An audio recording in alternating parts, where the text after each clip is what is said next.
And we're good to go. So hello everyone, and welcome to today's webinar on COVID-19, Managing Investments in Volatile Markets.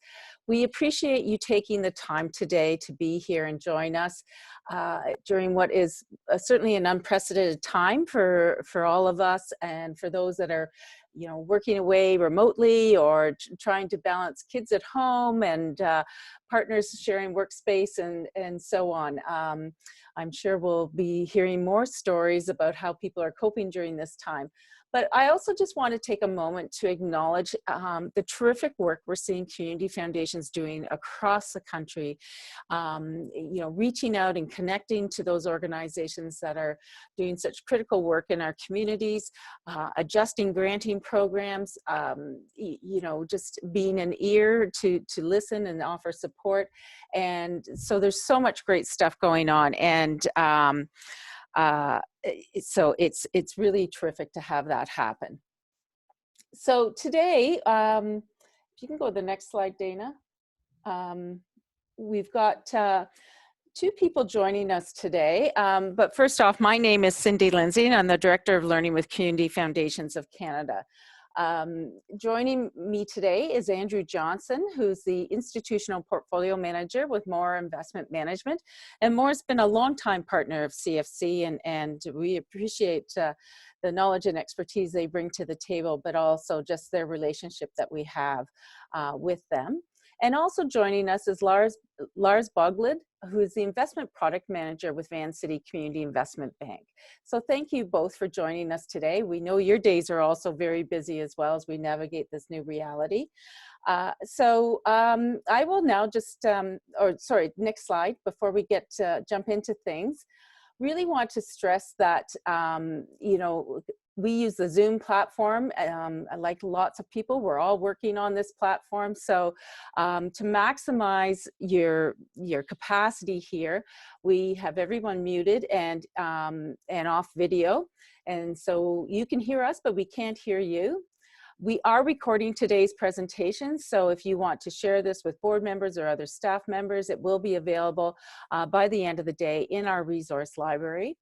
And as I said, for the best experience, make sure you close out all your other applications. If you've got 15 folders opened up in your computer, if you can close those out, that would be great. It helps with the bandwidth. And if you want to, feel free to introduce yourself in the chat box. We've got a good number signed up for the call, so it's great to see who's joining us today. And also, for you to get the most out of today's webinar, we do use the chat box function. So if you have any questions of Andrew and Lars, please put them into the chat box, and at the end of our discussion today, we will be fielding any questions. Please recognize that this is also a conversation. I don't think Andrew and Lars are prepared to offer specific investment advice, and certainly that's not the intent. But to just share some learnings and opportunities around how we work in this new reality. And so we're grateful they're here to join us, so please take advantage and share any questions you might have in the chat box. Next slide.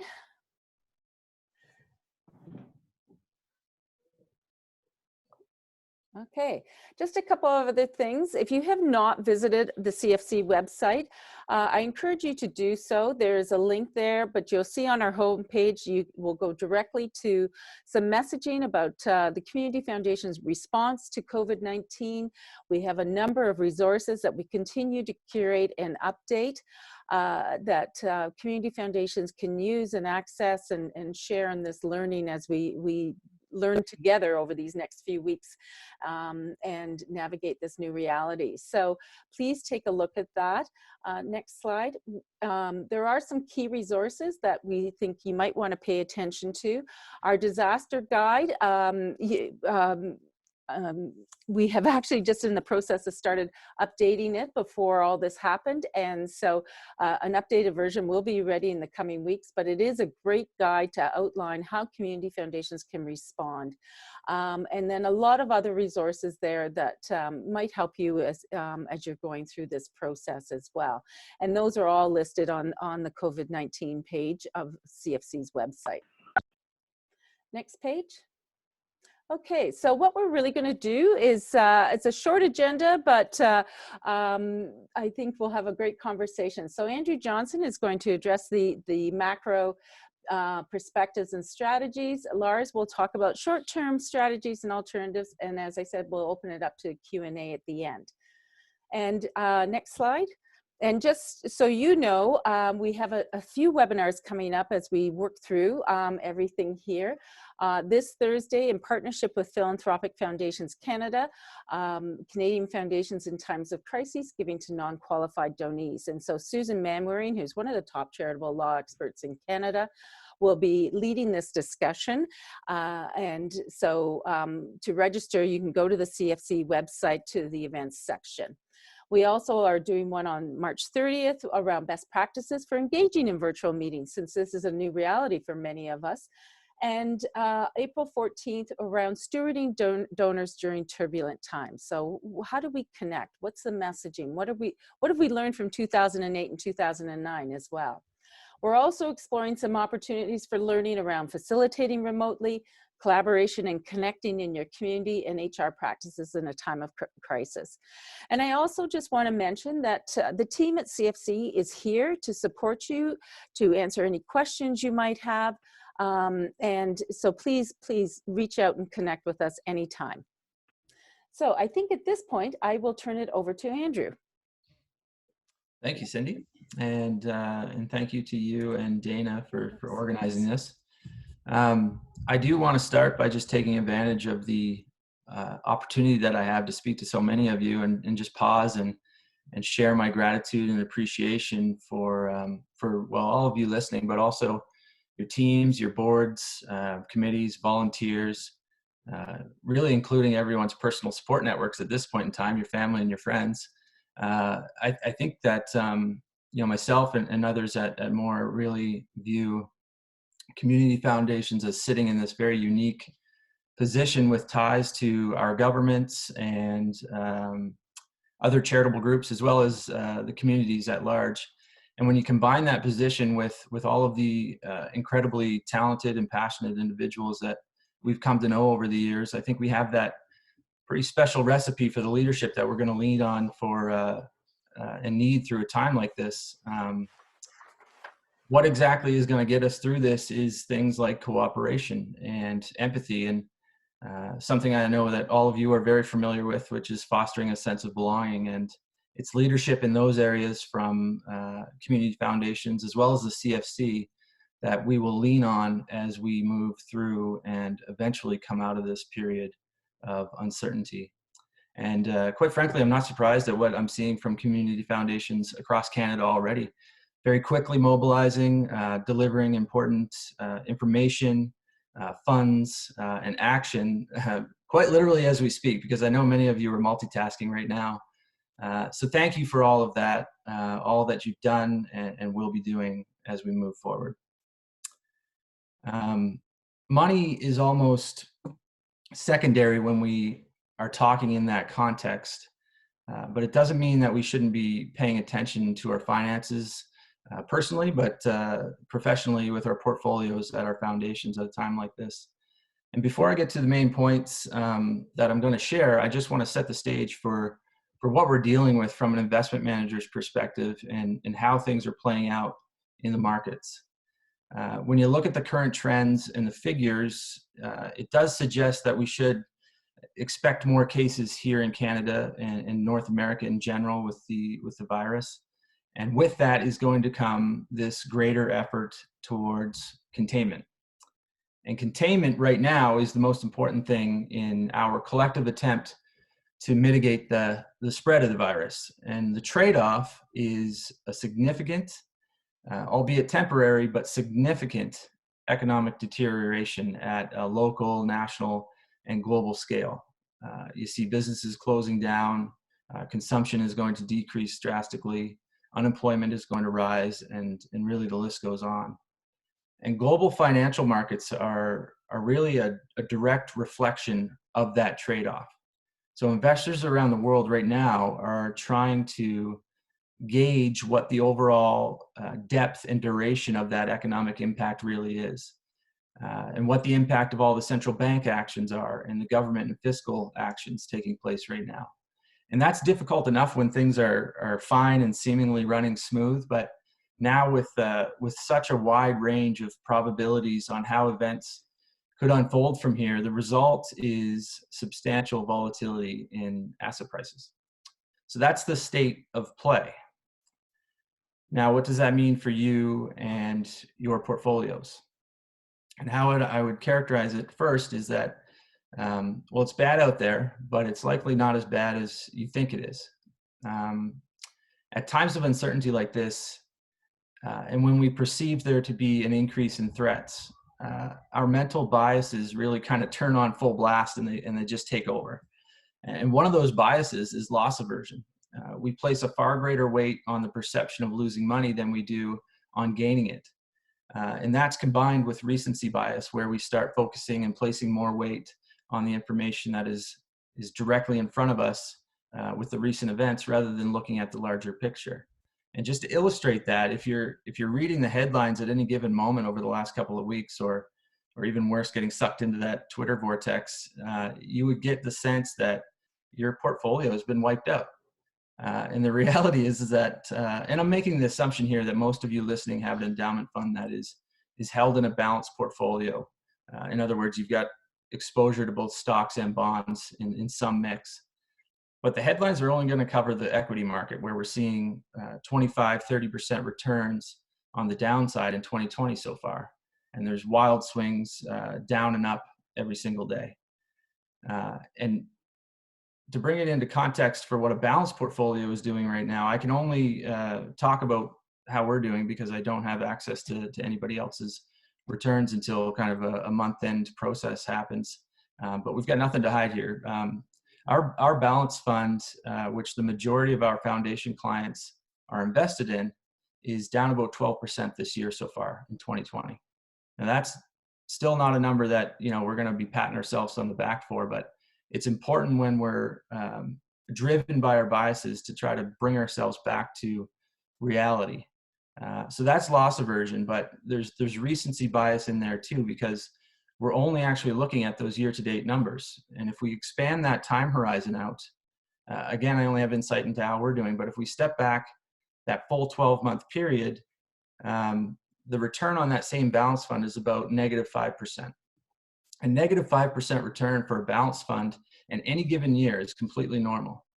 It's not normal to see it every day or every year, but it can happen over any given 12-month period. Another way to look at it is that same balanced fund had a return of almost 16.5% on the upside through 2019. And now we're down 12% so far this year. So we're essentially back to where we were in the early part of 2019. Again, I'm not happy about that, but my point in throwing all those numbers out there is that it may feel like the world is ending, but these are not fatal returns by any stretch of the imagination for your foundation's portfolio. And just given the true impact of a community foundation is, in my opinion, measured over generations. Likewise, the investment portfolio that supports that impact should not be measured quarterly, or those short-term returns shouldn't compel you to act any differently with this part of your portfolio. And that really brings me to the other point that I wanted to touch on, which is, what should you do? And the spoiler alert here is that it's probably nothing, or at least not very much. I think there's a very strong urge to do something with your portfolio in times like these. And it's an urge that you need to take action and fix things in order to safeguard your capital, or maybe even try to take advantage of some opportunity that you perceive there to be out there. But at times like this, it's often not a prudent choice to be making changes to your strategy. We have a mantra here at Mawer that we don't fix our ship in a hurricane. And many of our clients have heard us say that over and over. You really want to have your ship or your portfolio ready before you kind of set sail in order to weather any storms that are out there. And they're out there. As an investment manager, that's what we do with the constant work in building the portfolio itself, and the diversity of the businesses that we invest in, and making sure that we've got a bond portfolio that is very high quality and liquid. And your investment committees and your executive do all that work through your investment policy statements and your asset allocation decisions. So that is all work that's being done up front in preparation for times like this. And the fact of the matter is that the purpose of your portfolio hasn't changed. You're still attempting to balance that short-term and long-term objectives. The short-term is trying to have an impact in the community now and next year and the year after. But you've got this competing objective over the long term of having capital available 50 to 100 years from now to continue doing, at least at minimum, what you're doing today, but hopefully more. So in other words, you want both protection and growth. And that's why a well-diversified, balanced portfolio has been so robust in achieving both of those objectives. It's certainly not sexy, but it works. And the allocation of your portfolio is to achieve growth through the equities. And then when those inevitably have a period like this, you have bonds moving in the opposite direction to provide that protection. And it works because compounding wealth over time is really not about shooting for the highest returns every single year. It's more about earning solid returns for as long as you can. And to do that, you need to be able to withstand time periods like we're going through right now. So for us, our philosophy and our base thinking hasn't changed one bit. It's the same as it was last year, 5 years ago, 20 years ago. We're going to always try to stay balanced and diversified. We're going to essentially try to be in two spots at the same time. And that's not just right now. That's always the case. We're always trying to make decisions so that we're well positioned, whether we land in a negative or a positive scenario, or whatever happens with GDP growth or economic activity, or whatever our world looks like tomorrow. And we're going to continue to take that long-term view. I think I keep thinking about when you find yourself in the middle of a storm, time really slows down. That's certainly been the case for me over the last 2 weeks. It feels like months or even half a year ago that the NBA and all the leagues started shutting down and things got really serious. But that wasn't that long ago. And if you've ever experienced really rough turbulence on an airplane, you kind of know deep down that it's going to be okay, but it's extremely uncomfortable. And you're only thinking about that next bump. And this current situation is very similar to that. It's ugly, and it may get uglier, but from our standpoint, and for our clients, it's keep calm, carry on, because things are never as bad or as good as they seem. It's usually somewhere in between, and we just happen to be at that uncomfortable end of the extreme right now. But I can tell you that it won't last forever. That's really what I wanted to cover today. That's essentially what I've been talking to my clients with over the last several weeks, because like I said, there is this urge to try to act and maybe do something, but in reality, we just need to bring ourselves back to the present, and also check in on our long-term objectives, and also give us the proper time horizon to view things in. So thanks for listening. Great. Thanks so much, Andrew. One of the comments there, I don't know if you saw it, was a thank you for being a calm voice of reason during all this, and how much that's appreciated. And I think your scenarios really help position this well for community foundations. So thank you. If people do have specific questions, we will do that at the end. But at this point, I'd like to turn it over to Lars, and from Vancity. All right, thanks so much. And thanks very much for the invitation.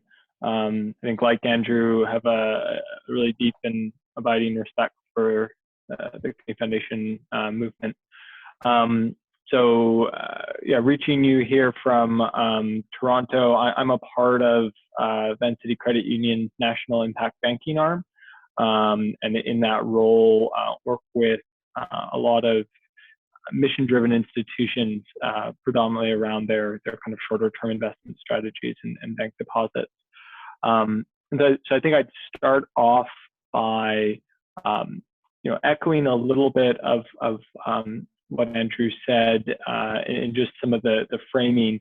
And I think what's really important for us all as investors or investment professionals, or those attached to these portfolios, to understand is that fundamentally this is a economic crisis, not necessarily a financial crisis. And then I'll just tease out a distinction there. So an economic crisis is usually characterized by mismatches in supply and demand at a fundamental real economic level, which is what you're seeing with the social distancing that is absolutely encouraged in diminishing economic demand. People aren't allowed to go out, people aren't shouldn't be going out, and as a result, you're seeing those direct impacts. That's actually distinct from a financial crisis in which you can have lots of ongoing real economic activity, but the financial markets are characterized by uncertainty and often illiquidity. And I think it's the kind of transmission of what we know is a real economic hit into a broader financial crisis that's leading to the kind of volatility that Andrew described. We just have so much uncertainty about timeframes and the efficacy of public policy responses as well.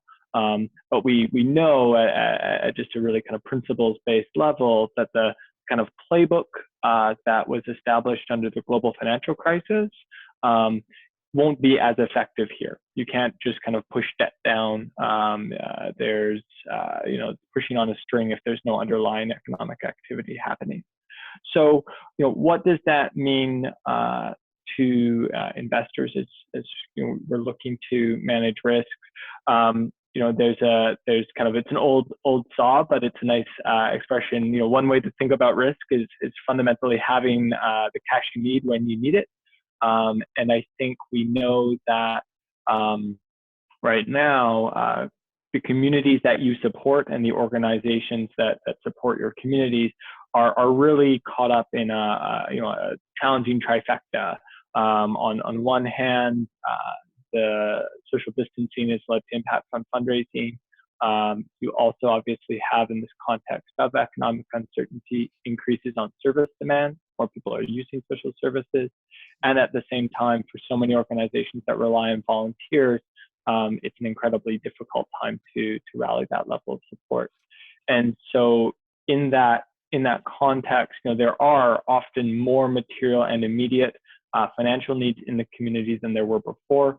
And so, unsurprisingly, I know many organizations are turning to community foundations as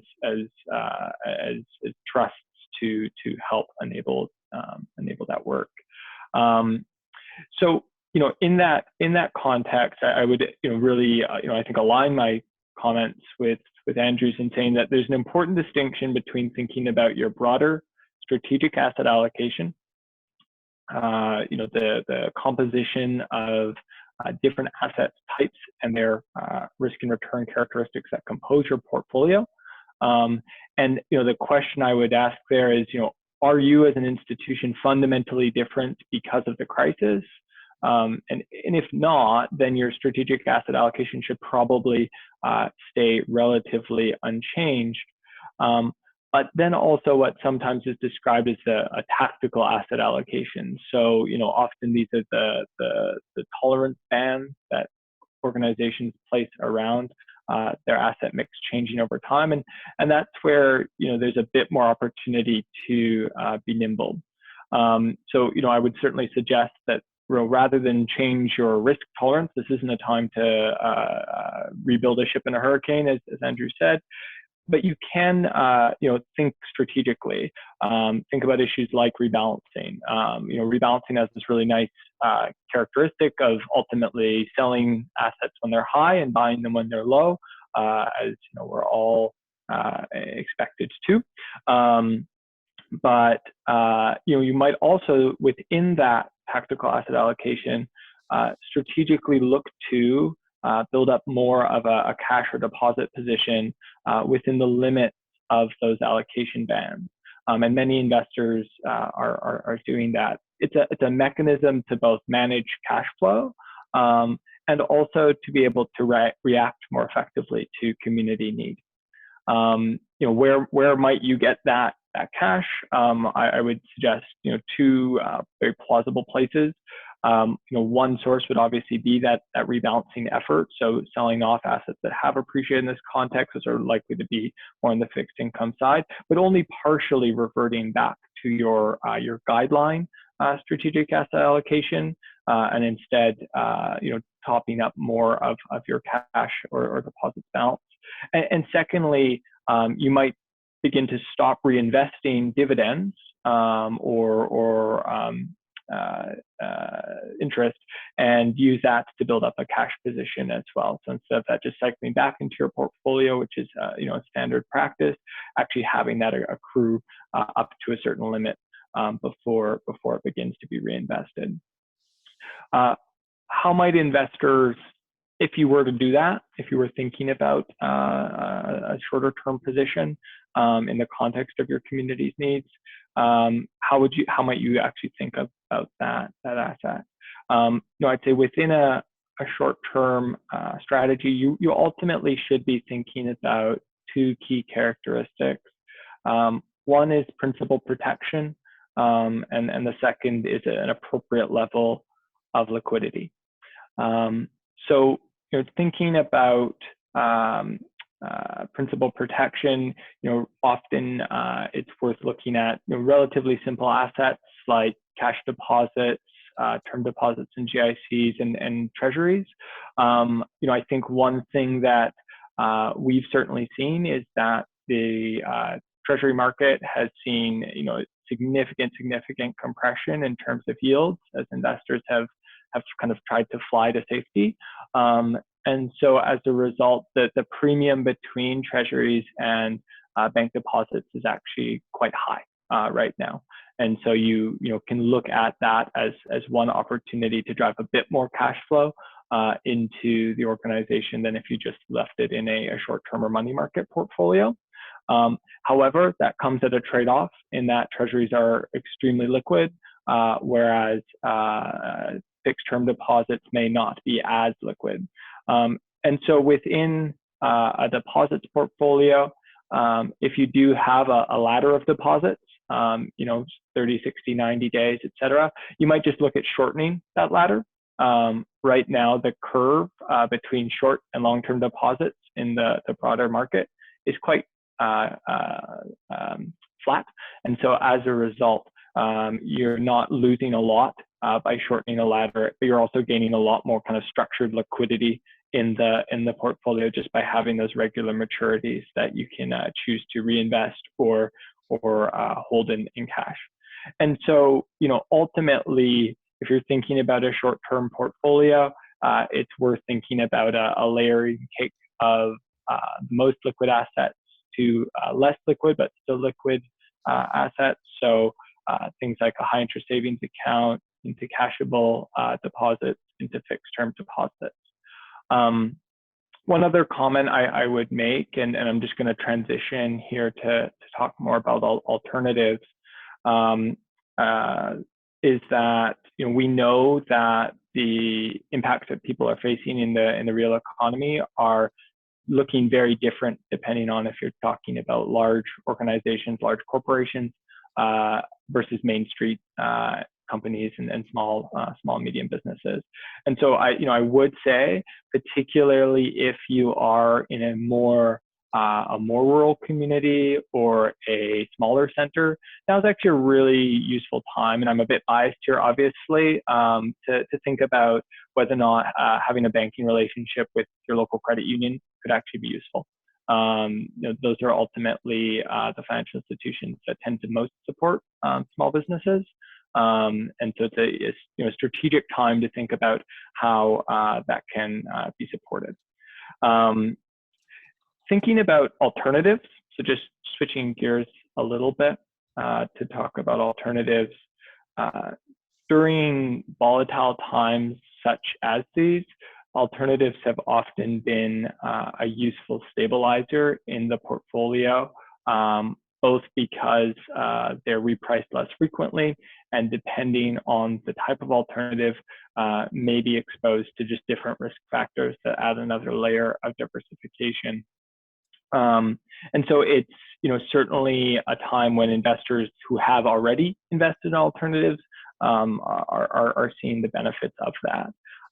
My own background has predominantly been in social finance and impact investing.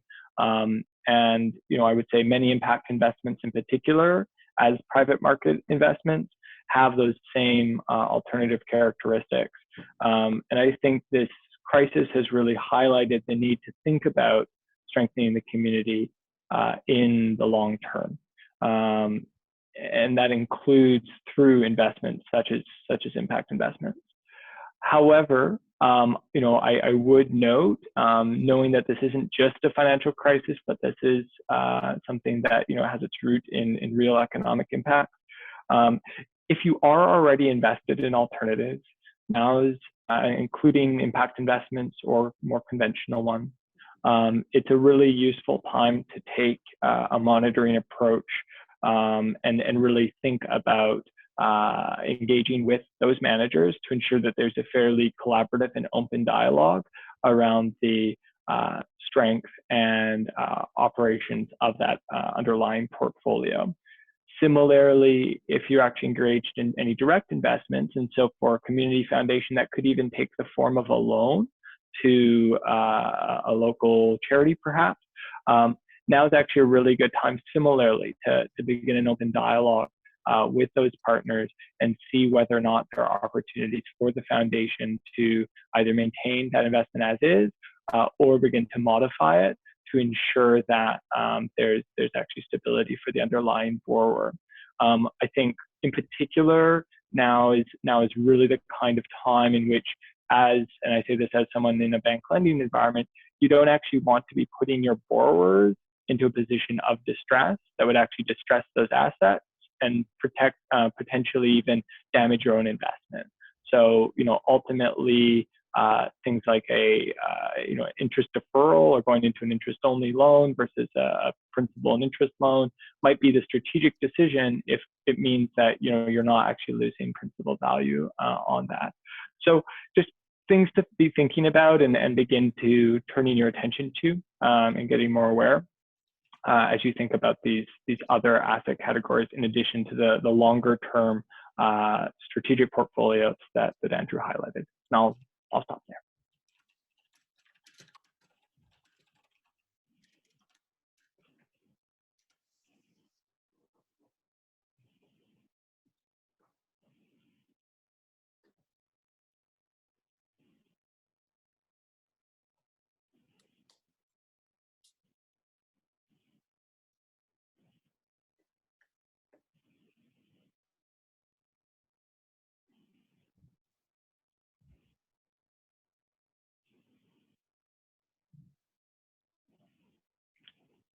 Were there any questions? Sorry, I'm nattering away. I forgot to unmute myself. So thank you, Lars. I'll just repeat all that. I thank you for this, and I appreciate your comment about the relationship with your local credit union. I know a lot of community foundations have a strong partnership and working relationship with their local credit union, so that's great. So folks, if you have any specific questions of Lars or Andrew, now is the time to ask. Lots of support and appreciation, Andrew, for the leadership at Mawer. So I see in the questions, but I know I think more than anything, we wanted to share with you folks today some perspectives from Vancity and Mawer around what's happening in the world today, and as organizations that have substantial assets at our fingertips, that how we maybe avoid that protectionist attitude and start to think about this in a bigger way. So I really appreciate the guidance that you've provided here. Any other comments from you, Andrew or Lars, as we wait to see if there's any questions? No, I made the point of just during the chat when Lars was speaking about kind of kind of building up that cash position. I think that's very prudent advice. Anytime, but especially right now. And he's talking about more kind of in your tactical side and kind of separate outside of the portfolios that we're talking about. But even within our portfolios, just to provide some perspective on that, we've elected in this current environment, even with equities taking the kind of the peel back that they have, we've elected not to fight that downdraft right now and really let the cash build up relative weight in our portfolios in response to that. In other words, we're not ready right now to start going wholesale back into equities and bring them back up to kind of a neutral weight in a portfolio, because again, back to my original point about just how uncertain it is right now, we're not ready to just throw money into that only to see it get evaporated even more from here. So that's why Lars says that, to have some cash outside of the portfolio, but also even within the portfolio, take it up to your limits if you feel as though that's the prudent thing to do for your organization, the policy limits. Yeah, great. I think like 2008, 2009, a lot of community foundations stepped back and did a review of their policies around investment policies. And of course, that'll be, a key activity again this year, I think, with a lot of community foundations. So if there are no questions, folks, we know you, here's one that's just popped in. That everybody is very busy, but here's one: as the lack of underlying economic activity plays out, how do you see that unfolding over time and in various sectors? Either one of you want to tackle that one? Well, I think over the short term, things stand out as pretty obvious. There's going to be a real hit to anything kind of consumer based that you need to physically kind of get out and get. There's going to be a hit to restaurants and the tourism industry and all of those things. Again, it's temporary, but that is going to be very real. That's going to hurt here in Canada. It's going to hurt around the world. And then you start seeing the knock-on effects of that. So airlines already in a very tough environment to make money over the long term, and then you see something like this come along, that's going to hurt them. Eventually, what we'll see is the real question that I have going forward, and I'm not necessarily concerned about it, is just how we're going to pay for all of this. So there's, the government is doing exactly what we want them to do right now, which is to be there, is to backstop things, is to provide this fiscal stimulus that you would call, whether that comes through in the United States, they're talking about direct payments to people, that can also take the form of just deferring to the consumer healthy. So it remains. I have a sneaky suspicion that higher taxes will be on the table at some point as we get through this, depending on how long it means for businesses going forward and individuals, remains to be seen. Okay, great, thank you. Yeah, and I think I would just add. Yeah, go ahead, Lars. Okay. No worries. Totally agree with I think the shorter term impact and perspective. I think one thing we know is, I think a known unknown is how long social distancing efforts will actually be necessary. And so as a result, I think one thing that's worth kind of recognizing is that this actually does kind of uniquely have a bit of this could actually have a restructuring effect over time on the economy. And so I think whether or not that's in terms of work decisions and work lifestyles, people become very normalized working from home, whether or not that's the reliance on other services things like food delivery, et cetera. It really depends on how long this lasts. If it does actually last for a long time, I think you'll actually see some of those some of that restructuring actually be enduring, and not just be temporary, as people kind of get used to it as a new normal. Obviously, no one knows that, but I would say that that's a real possibility. It's unlikely that the return to normal will be as fast or as clean. The other more longer term thing, and I'm an optimist, as I know a lot of people on this call are as well. I keep thinking about, if this continues on for longer and we are essentially relying on each other for each other more. So I mentioned cooperation and all those things at the outset, but I think to say that there's silver linings here is much too far, because pandemics are, lives are at stake, lives have been lost. Recessions like we're going to probably experience are going to ruin a lot of people and families.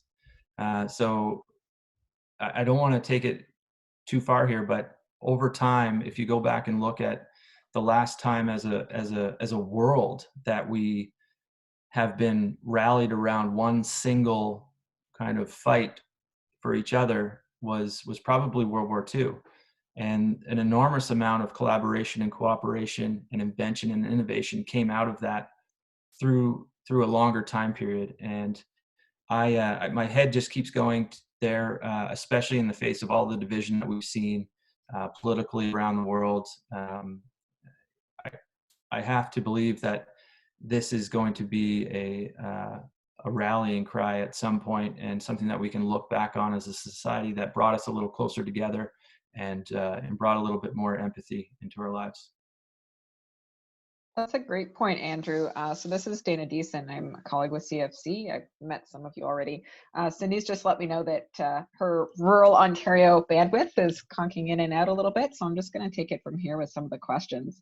But that's a really good segue, Andrew, because our next question is about the Spanish flu that happened about 100 years ago, and wondering if Mawer has picked up on any learnings from past events like the Spanish flu that you're applying here with regards to the markets. No, I have. I'll just stop short of even trying to speculate, because I hate trying to do that, because I know nothing of that situation. But it has been brought up a couple of times that from a market perspective, 2008 is a similar in terms of the kind of the violence that we're seeing from the volatility in the markets, and that is something that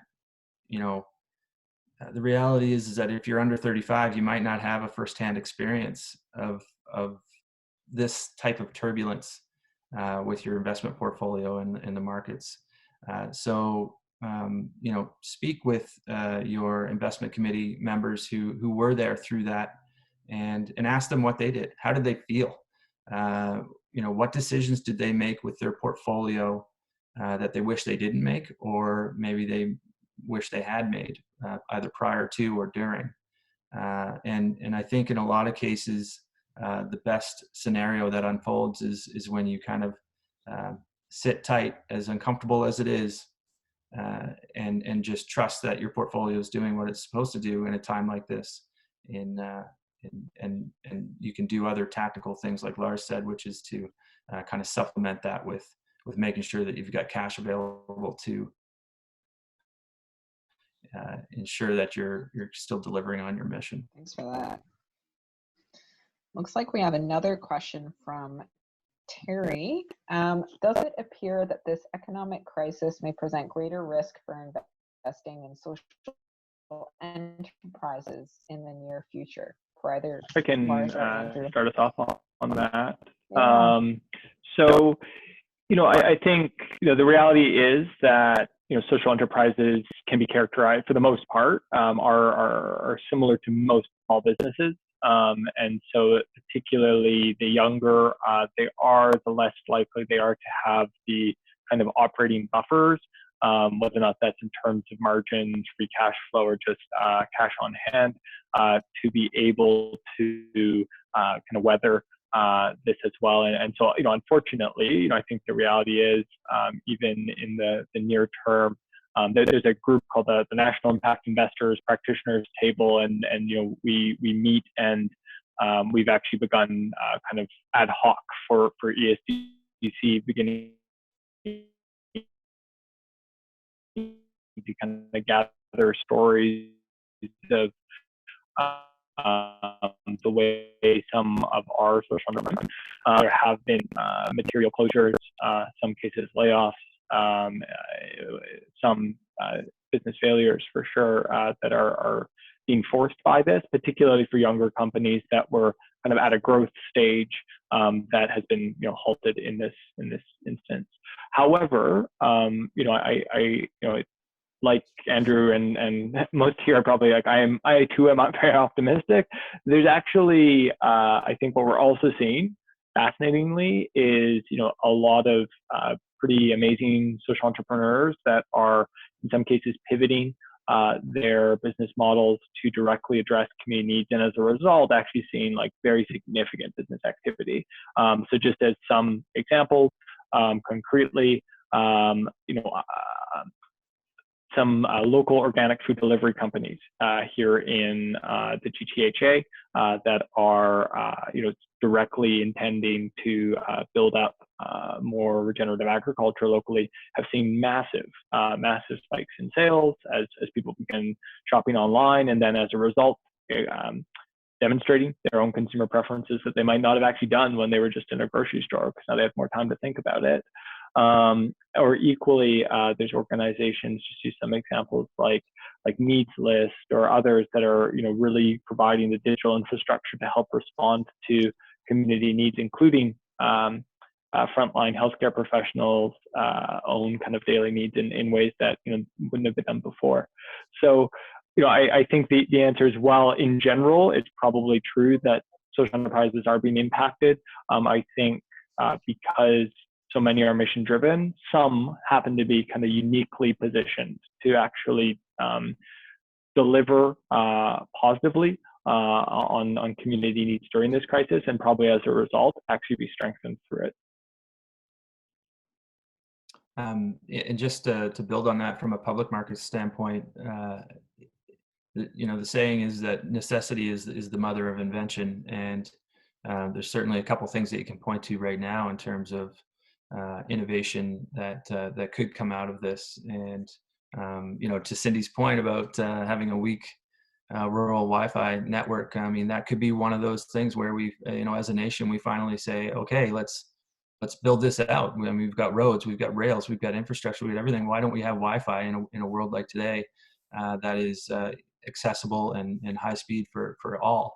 And it doesn't take too long. And I know that you've got many experience in this, that many Indigenous communities don't have that access, and not to mention other things that I've mentioned. So, we've got a long way to go, and this could be a catalyst for some really positive change.